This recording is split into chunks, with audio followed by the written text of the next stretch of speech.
Hendaklah kalian selalu mempunyai garam dalam dirimu. Para suster dan adik-adik terkasih, percayakah kita bahwa ada garam di dalam diri kita?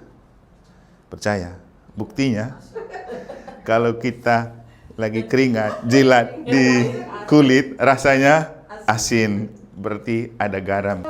Tuhan bersamamu dan bersama rohmu. Inilah Injil suci menurut Markus. Dimuliakanlah Tuhan. Pada suatu hari, berkatalah Yesus kepada murid-muridnya, barang siapa memberi kalian minum air secangkir, oleh karena kalian adalah pengikut Kristus, ia tak akan kehilangan ganjarannya. Barang siapa menyesatkan salah seorang dari anak-anak kecil yang percaya ini, lebih baik baginya jika sebuah batu kilangan diikatkan pada lehernya, lalu ia dibuang ke dalam laut.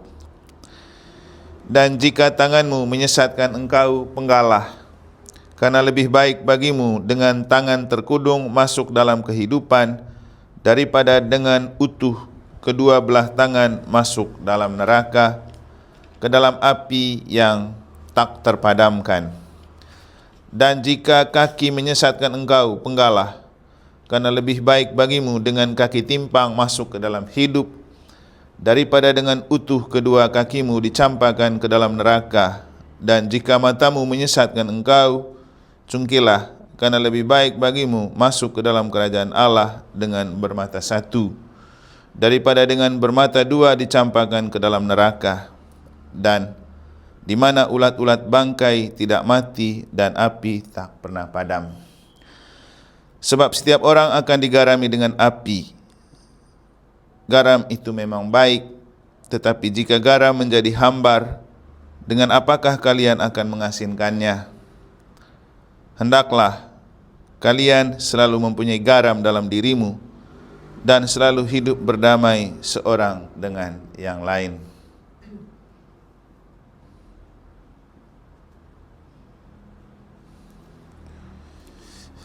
Demikianlah sabda Tuhan. Terpujilah Kristus. Hendaklah kalian selalu mempunyai garam dalam dirimu. Para suster dan adik-adik terkasih, percayakah kita bahwa ada garam di dalam diri kita? Percaya? Buktinya, kalau kita lagi keringat, jilat di kulit, rasanya asin. Berarti ada garam di dalam diri kita. Tapi bagaimana kita tahu bahwa di dalam diri kita itu kelebihan dan kekurangan garam? Kan tidak bisa tes jilat di kulit. Mungkin dari tensi ya. Katanya kalau tensi tinggi karena banyak makan garam. Untuk mengurangi, kurangin makan garam. Memang Yesus ini suka pakai istilah garam ini. Kenapa ya? Karena dia kan banyak di laut memanggil murid-muridnya. Makanya Yesus tahu betul rasanya garam itu. Kita dengar cerita dia memanggil Petrus dan kawan-kawan itu kan di laut saat mereka melaut. Berarti Yesus dulu juga banyak minum air laut itu. Kayaknya kan Yesus ini kan orang kampung kan, orang dari Nazaret. Ya, kita yang di kampung jauh dari laut pasti kita rasa air tawar itu enak. Begitu cicipin air laut rasanya enak. Karena rasanya enak, makanya Yesus itu membandingkan hidup kita itu perlu mengandung garam. Tapi orang bilang kelebihan garam bisa membuat kita darah tinggi, dan kelebihan makan garam memang terasa pahit. Nah, garam dalam kapasitas yang pas pasti membuat sayur itu rasa enak. Kalau sayur kurang enak, orang bilang kurang garam ya. Dan hidup yang tidak enak lalu kemudian dianggap seperti hidup tanpa garam, hambar gitu. Tentu secara material, garam itu melukiskan kristalisasi dari air laut dan dalam kapasitas yang pas, selalu menarik dan memikat untuk dikonsumsi. Dengan Yesus berbicara tentang hendaklah selalu ada garam di dalam dirimu, memang secara biologis dan material memang selalu mengandung garam pribadi kita. Tapi Yesus itu menghubungkan kata garam ini dengan apa? Apa tadi? Pelita ya. Hendaklah dalam dirimu selalu ada garam supaya orang digarami dengan api. Api itu kan terang. Makanya selalu ada bahasa kita dipanggil untuk menjadi garam dan terang. Nah, tentu dalam hal ini kita bisa memaknai secara rohani. Bukan hanya secara material, tapi soal rasa yang tercipta dari garam yang pas. Maka dalam hidup kita memang diharapkan supaya kita itu menciptakan rasa yang asik, dan rasa asik itu pada diri orang selalu dilukiskan dengan bahasa bersukacita dan berbahagia. Kalau kita menjadi pribadi yang asik untuk orang lain, pasti orang selalu enjoy dan senang ketemu dengan kita. Kenapa orang selalu enjoy, senang dan bahagia ketemu dengan kita? Karena ada sesuatu yang kalau orang bilang itu ada aura spiritual yang tercermin dan terpercik dari dalam diri kita yang membuat orang merasa ada sesuatu yang berbeda. Saya beberapa minggu lalu coba lari di jalan Pejanggik situ kan, waktu datang Romo Martin mereka itu. Pagi-pagi hari Sabtu saya lopas pagi.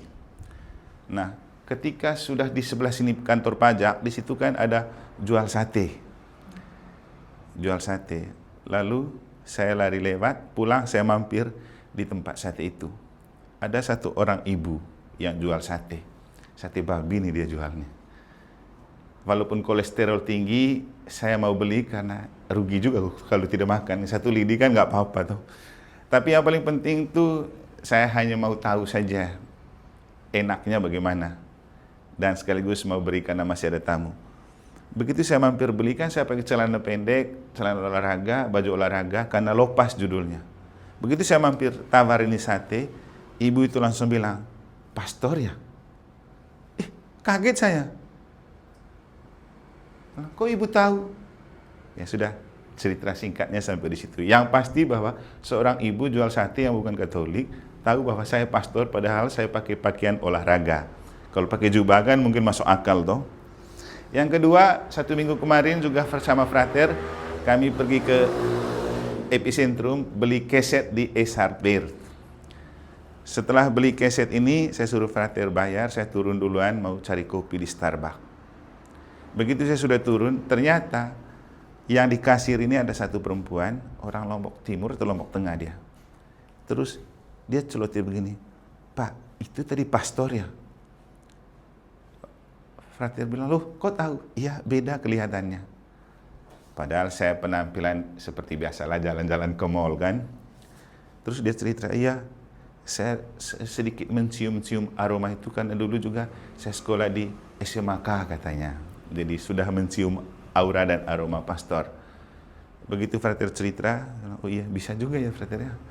Tapi intinya begini, ternyata Tuhan itu sudah menggarami dan menerangi kita dengan aura spiritual. Kita ini kan rohaniwan, rohaniwati. Jadi itu punya pesona tersendiri.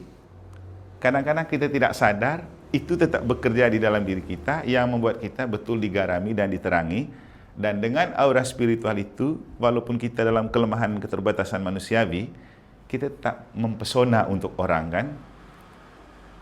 Waktu di Jembrana, pertama saya pindah ke sana, saya masih ingat itu. Kami upacara bendera doa bersama tanggal 17 tahun 2017. Semua tokoh agama itu berjejer, berbaris dari semua agama. Ada juga teman-teman lain kan pakai pakaian putih. Saya pakai jubah. Kita doa sekitar jam 5:30 gitu, matahari sudah terbenam. Begitu dipotret, ternyata di bagian saya ada cahaya yang muncul dari atas, persis menjiwai saya itu. Kaget mereka, ada satu umat Katolik yang kemudian perbesar foto itu dan ada di kamar saya simpan. Jadi di antara para tokoh agama dan rohaniwan, ada aura berbeda dan cahaya berbeda. Dan saya bilang itu karena jubah. Jubah yang saya pakai bukan hanya sekedar kain, apalagi kita tidak gampang memakai jubah itu kan, butuh tahun rohani namanya kan, butuh doa banyak.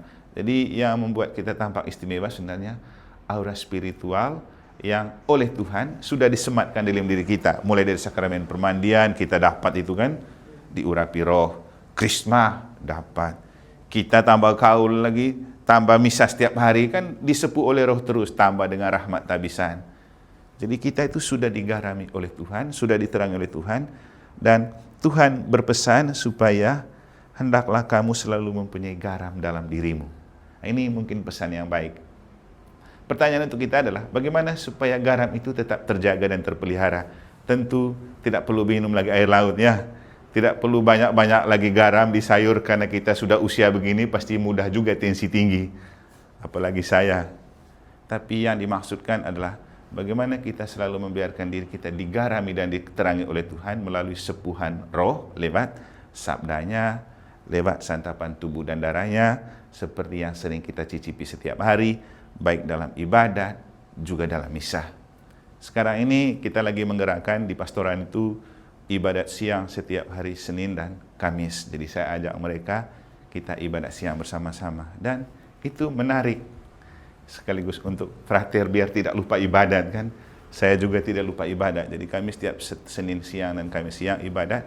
Dan itu memberi aura tersendiri. Supaya saya bilang, supaya pastoran ini kita kerja bukan hanya profesional, tapi ada spiritualitasnya. Setidak-tidaknya jangan sampai orang yang kerja di gereja kalah pesona rohani daripada umat yang sesekali datang ke gereja. Jadi para saudara dan adik-adik terkasih, maksud dari Yesus supaya jaga agar garam itu selalu kita punyai dalam diri, itu dengan cara biarkan roh Tuhan menjiwai kita, menaungi hati dan pikiran kita. Karena kalau roh Tuhan selalu menaungi dan menjiwai kita, kita pasti akan menjadi pribadi menarik untuk orang, karena ada aura spiritual yang menjiwai kita melalui roh Allah yang selalu kita terima dan kita konsumsi lewat sabdanya, lewat tubuh dan darahnya dalam misa. Semoga Tuhan memberkati kita.